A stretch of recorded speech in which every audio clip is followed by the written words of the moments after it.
بسم اللہ الرحمن الرحیم والمحصنات من النساء الا ما ملکت ایمانکم۔ 5ویں پارے میں ان عورتوں کا بیان ہے کہ جن سے نکاح کیا جا سکتا ہے۔ چوتھے پارے کے آخر میں ان عورتوں کا ذکر تھا جن سے نکاح نہیں کیا جا سکتا۔ وہ عورتیں جن کا ذکر کل گزرا ہے، ان کے علاوہ بقیہ عورتوں کے ساتھ نکاح کیا جا سکتا ہے، اس شرط کے ساتھ کہ ان کا مہر ادا کر دیا جائے۔ اور ابتدا میں نکاح کی کئی قسمیں تھیں، ان میں ایک صورت متاع کی بھی تھی۔ ہمارے زمانے میں بعض لوگ فَمَسْتَمْتَعْتُمْ بِهِ مِنْهُنَّ فَآتُوهُنَّ أُجُورَهُنَّ فَرِيضَةً کہ عورتوں سے جو تم نفع اٹھاتے ہو تو پھر ان کا مہر دے دیا کرو۔ اس سے مراد استمتاع سے وہ متاع لیتے ہیں۔ ابتدا میں متاع کی علت تھی، پھر پیغمبر صلی اللہ علیہ وسلم نے ایک ہی مجلس میں متاع کو بھی حرام قرار دیا، اور یہ جو گھریلو گدے ہیں شروع میں ان کی بھی استعمال کی اجازت تھی، ان کی بھی حرمت کا اعلان فرمایا۔ تو اب نکاح کی صرف ایک ہی صورت باقی رہ گئی ہے۔ زمانہ جاہلیت میں تقریباً 15 کے قریب صورتیں تھیں نکاح کی، وہ ایک تفصیلی موضوع ہے۔ اب صرف یہ صورت رہ گئی ہے کہ مرد اور عورت وہ آپس میں نکاح کریں، ایجاب اور قبول ہو، بشرطے کہ عورت اس کے لیے حرام نہ ہو، چاہے وہ گزشتہ جو صورتیں گزری ہیں کہ نسب کی وجہ سے یا مساہرت کی وجہ سے یا کسی اور کے نکاح میں ہونے کی وجہ سے، یہ ساری صورتیں نہ ہوں، ایک صاف ستھری عورت ہو، اس سے نکاح کرے اور گواہوں کی موجودگی میں ایجاب اور قبول ہو اور مہر، تو اس سے عورت مرد کے لیے حلال ہو جاتی ہے۔ پھر اس کے بعد فرمایا کہ نکاح کا بڑا مقصد وہ یہ ہے کہ انسان اپنے آپ کو باعفت اور پاک دامن رکھنے کے لیے عورت سے نکاح کرے۔ یہ چھپی چھپی دوستیاں، یاریاں، اس کی شریعت میں اجازت نہیں ہے۔ کل گزرا تھا کہ دوسرے تیسرے نکاح کی اجازت ہے۔ دوسرا اور تیسرا نکاح اس وقت کامیاب ہوتا ہے جب جس طرح پہلا نکاح کیا، گھر والوں کو بھیجا، پیغام دیا اور پھر نکاح ہوا، اسی طرح اگر دوسری تیسری شادی ہو وہ کامیاب ہوتی ہے۔ ہمارے ہاں مسئلہ یہاں پیدا ہوتا ہے کہ پہلی بیوی وہ پاک صاف گھر میں بیٹھی ہوئی ہے، شوہر کے انتظار میں ہے، شوہر باہر دوستیاں لگا رہا ہے، پھر ان دوستیوں میں سے کسی منتخب کردہ لڑکی سے چھپ چھپ کے نکاح کر لیتا ہے، گھر میں جب پتہ چلتا ہے کہ ہنگامہ آ جاتا ہے، پھر لڑائیاں شروع، پھر جھگڑے شروع، یا پہلی کو چھوڑو یا دوسری کو چھوڑو۔ تو وہ راستہ جو شریعت نے دیا ہے اس کے مطابق چلے۔ تو چھپ کے دوستیاں لگانا اور عورتوں کو نکاح کے لارے دینا، اس کی حرمت کا بیان ہے۔ پھر فرمایا کہ آپس میں جو میاں بیوی کے خاندانی نظم کو قرآن نے جو بیان کیا ہے، اس میں ایک عام ضابطہ یہ بیان فرمایا کہ جہاں 4-6 بندے ہوں تو کسی ایک کو بڑا بن کر وہ وہاں پر اپنی حاکمیت اور قوامیت کے ساتھ رہنا پڑتا ہے، جس سے سب لوگوں کو فائدہ ہوتا ہے۔ اگر کسی علاقے میں کسی جگہ پر 5-6 بندے ہوں اور جی ان کا بڑا کون ہے، کوئی بھی نہیں ہے، تو وہ تو سارے آپس میں لڑ کے مر جائیں گے۔ تو اللہ نے گھر میں مرد کو بڑا بنایا، قوام بنایا، اس کی بات مانی جائے گی، اس کی بات سنی جائے گی، بشرطے کہ وہ مزاج شریعت کے خلاف نہ ہو۔ تو شوہر کی بات، گھر کے سربراہ کی بات، ابا کی بات وہ گھر میں مانی جائے گی۔ اور عورتوں کو حکم دیا کہ وہ گھر کی حفاظت کریں، اس کے بچوں کی حفاظت کریں، اس کے گھر کو سنبھالیں۔ اور مرد کو جو فضیلت ملی ہے یہ اس وجہ سے ملی ہے کہ عورت گھر میں بیٹھی ہے، وہ کمانے کے لیے نہیں نکل رہی، اور شوہر کما کر اس کی ضروریات پوری کر رہا ہے۔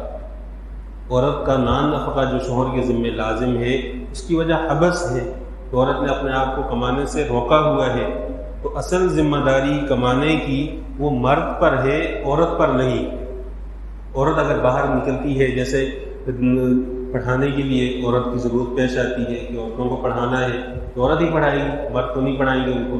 یا پھر علاج معالجے کے لیے عورت کی ضرورت پیش آتی ہے، تو عورت اس نیت سے جائے کہ کہ میں عورتوں کی خدمت کرنے کے لیے یا عورتوں کی ضرورت پوری کرنے کے لیے معاشرے میں تعلیم کے رجحان کے لیے نکل رہی ہوں، وہ کمانے کی نیت سے گھر سے نہ نکلے۔ اگر کمانے کی نیت سے نکلے تو جائز تو ہے، لیکن بہتر صورت یہ ہے، قرآن کا جو مزاج ہے کہ کمانے کے لیے شوہر جا رہا ہے، عورت جائے تعلیم کے لیے کہ تعلیم کا فروغ مقصود ہے، عورتوں کا علاج مقصود ہے، باقی تنخواہ ملے گی یا کمائی ہوگی وہ تو ملتی رہے گی، وہ تو کوئی پابندی نہیں ہے اس پر۔ تو اصل ذمہ داری مرد کی ہے، اگر عورت کمانے سے انکار کر دے مرد اس پر جبر نہیں کر سکتا۔ پھر چونکہ قرآن کریم کا خطاب عام ہے، اس میں شہر کی عورتیں بھی شامل ہیں، اس میں دیہات کی عورتیں بھی شامل ہیں، پڑھی لکھی بھی شامل ہیں، جاہل اور ان پڑھ عورتیں بھی شامل ہیں، تو ہر عورت کا مزاج الگ الگ ہوتا ہے۔ اگر میاں بیوی میں ناچاکی ہو جائے تو پہلی صورت قرآن نے جو بیان کی ہے وہ یہ کی ہے کہ فاعظوہن، کہ عورتوں کو زبان سے سمجھاؤ، ان کو بتاؤ کہ اس سے گھر خراب ہو جائے گا، آپ اس معاملے کو زیادہ نہ چھیڑیں۔ بعض عورت کسی چیز کو لے کر بیٹھ جاتی ہے، اس کو بار بار ذکر کرتی ہے کہ وہ 4 سال پہلے وہ جو آپ نے ایک پکوڑا زیادہ کھایا تھا، چھوٹی سی بات، اس پہ لڑائی جھگڑے، گھر میں ہنگامے۔ جو چیز گزر گئی ہے اس کو گھر میں کبھی نہ چھیڑا جائے، یہ حکم مرد کو بھی ہے، عورت کو بھی۔ آگے 34ویں آیت کے آخر میں آ رہا ہے کہ جب معاملات سیدھے ہو جائیں تو پھر وہ جو پچھلی گزری ہوئی چیزیں ہیں میاں بیوی ان کو نہ چھیڑیں، ان کو چھیڑنے سے لڑائی اتنی شدت اختیار کرے گی کہ وہ پچھلی لڑائی کو بھول جائیں گے کہ پہلے کیا ہوا تھا۔ تو قرآن نے اس کو پابندی لگائی ہے، جب ہو گیا فلا تبغوا علیہن سبیلا، اب ان کے ساتھ عداوت والا معاملہ، دشمنی والا معاملہ، ان پرانی چیزوں کو نہ چھیڑو، تو اس کو سمجھا لیا جائے۔ اگر وہ نہیں مانتی فاہجروہن فی المضاجع، تو ان کے بستر سے اپنا بستر الگ کر لیا جائے۔ یہ عورت کے لیے سزا ہے کہ مرد عورت کے قریب نہ جائے، اپنا بستر الگ کر لے، اپنا کمرہ الگ کر لے۔ عورت اگر سمجھدار ہوگی تو وہ سمجھ جائے گی کہ میرا شوہر ناراض ہے۔ پھر بعض عورتیں بالکل جاہل ہوتی ہیں، کچھ بھی نہیں سمجھتی، تو ان کو مار بھی سکتا ہے۔ قرآن میں ضرب کے الفاظ استعمال ہوئے ہیں کہ مار سکتا ہے، لیکن اس مارنے سے مراد وہ والا مارنا نہیں ہے جس میں عورتوں کی ہڈیاں توڑی جاتی ہیں، عورتوں کو جلایا جاتا ہے، سزائیں دی جاتی ہیں۔ ضرب سے مراد اپنی ناراضگی کا اظہار ہے کہ ایک عورت ہے، وہ بات سمجھتی نہیں ہے، شوہر نے اس کو تھپڑ لگا دیا، اس کے کندھے پہ تھپڑ لگ گیا، عورت سمجھ جائے گی کہ شوہر ناراض ہے، غصے میں ہے، تو غصے کا ایک اظہار مراد ہے، وہ مارنا مراد نہیں ہے۔ پھر اس کے بعد فرمایا کہ میاں بیوی کے درمیان اگر ناچاکی ہو جاتی ہے تو اس میں بہتر صورت یہ ہے کہ شوہر اور بیوی کے خاندان سے سمجھدار لوگ وہ آ جائیں اور وہ آ کر بیٹھ کر فیصلہ کرے، جس کی غلطی ہو اس کو تنبیہ کی جائے۔ عام طور پر گھروں کے حالات اس لیے خراب ہوتے ہیں کہ شوہر جب اپنے خاندان سے لے کر آتا ہے تو وہ چھٹا ہوا ایسا شخص لے کر آتا ہے کہ اس کی مثال نہیں ملتی بولنے میں، وہ جھوٹ کو سچ ثابت کر دیتا ہے، سچ کو جھوٹ ثابت۔ ہم تو اپنے ماموں کو لے کر آئیں گے اور ہمارے ماموں کے سامنے کوئی نہیں بول سکتا، وہ ماموں وہاں لوگوں کو تو چپ کروا دیتا ہے لیکن میاں بیوی کی نہیں بن سکتی۔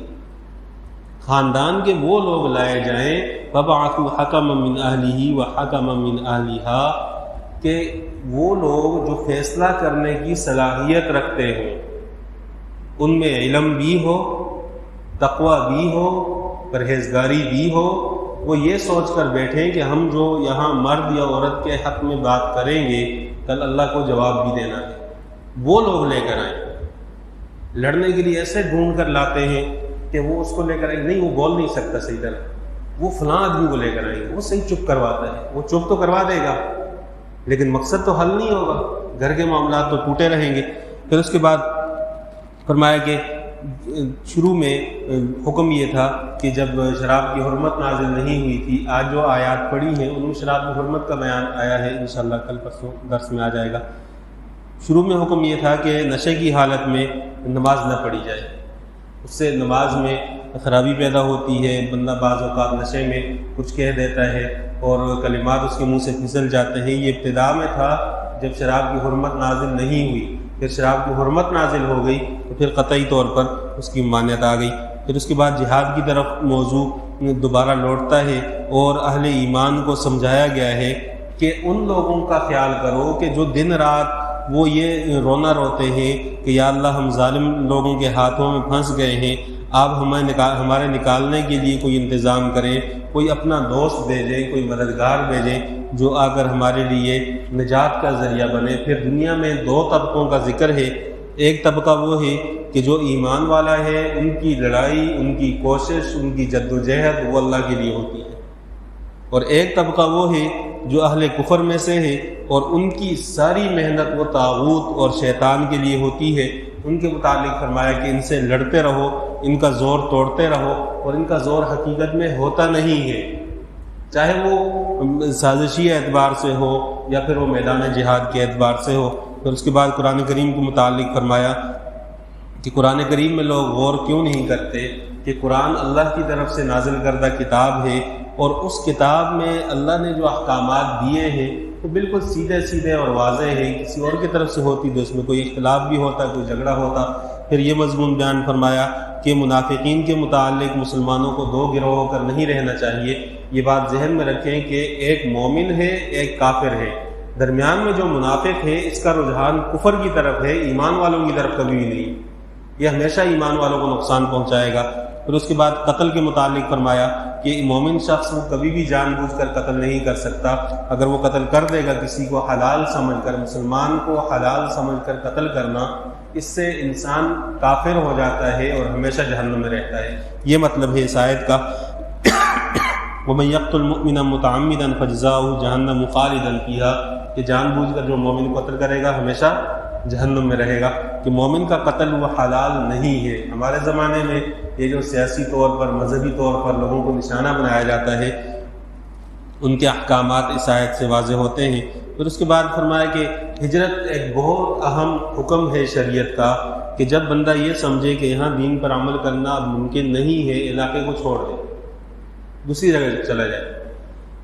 قرآن نے بعض لوگوں کا ذکر کیا ہے کہ یہ وہ لوگ ہیں کہ جو ایک جگہ پڑے رہے، احکامات چھوڑتے رہے، عبادات چھوڑتے رہے، جب مریں گے تو اس وقت فرشتے ان سے کہیں گے کہ آپ لوگوں نے ایسا علاقہ منتخب کیا، اس علاقے کو چھوڑ کر دوسری جگہ کیوں نہیں گئے؟ تو کہیں گے ہم تو کمزور لوگ تھے، اگر وہاں چلے جاتے ہماری معیشت تباہ ہو جاتی، ہمیں وہاں گھر نہ ملتا۔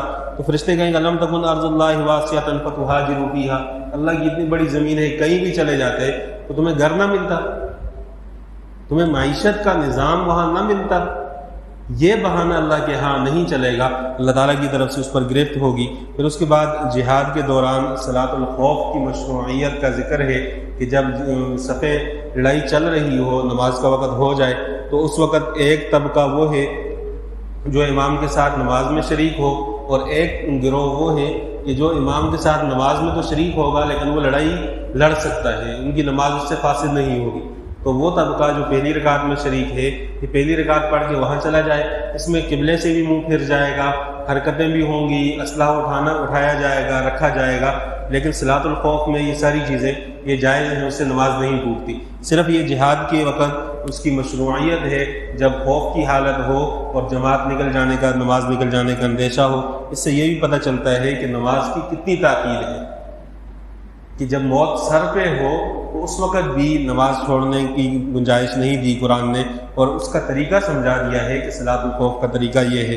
پھر پیغمبر صلی اللہ علیہ وسلم کے سامنے ایک فیصلہ آیا، اس میں ایک شخص بڑا چرب زبان قسم کا تھا، اس نے جھوٹ سچ ملا کر اپنے حق میں فیصلہ کروانے کی کوشش کی۔ تو جبریل علیہ الصلوۃ والسلام یہ آیات لے کر نازل ہوئے کہ آپ لوگوں کے درمیان جب فیصلہ کریں تو لوگوں کی باتوں میں نہ آیا کریں، حقیقت کو دیکھ کر اس کے مطابق فیصلہ کیا کریں۔ بعض لوگ ایسے ہوتے ہیں کہ وہ آ کر جھوٹ کو سچ ثابت کرنے کی کوشش کرتے ہیں، آپ ان لوگوں کا دفاع نہ کریں۔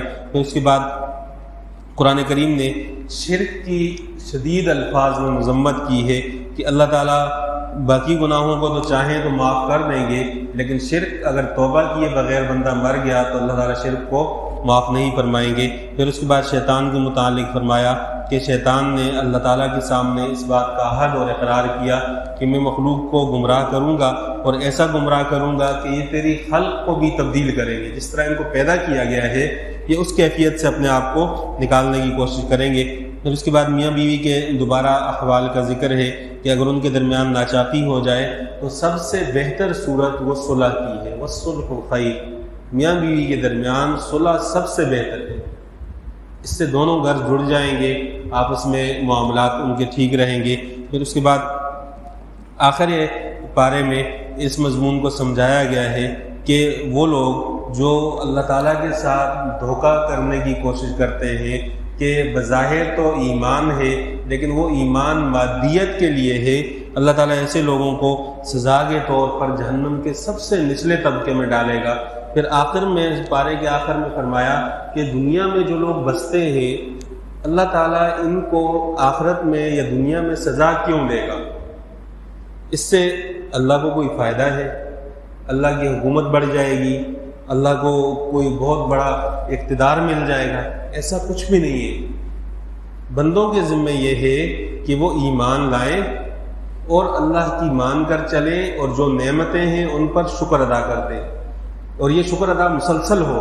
ما یفعل اللہ بعذابکم ان شکرتم وآمنتم، شکر ادا کریں، ایمان لے کر آئیں۔ اللہ عذاب دے کر کیا کرے گا؟ اللہ تو یہ چاہتا ہے کہ میں اپنی مخلوق کو عذاب سے دور کر دوں، لیکن بندوں کے اعمال ایسے ہیں جن کی وجہ سے ان کی گرفت ہوتی ہے۔ اللہ تعالیٰ سے دعا ہے قرآنی تعلیمات پر عمل کرنے کی توفیق عطا فرمائے۔ الحمدللہ۔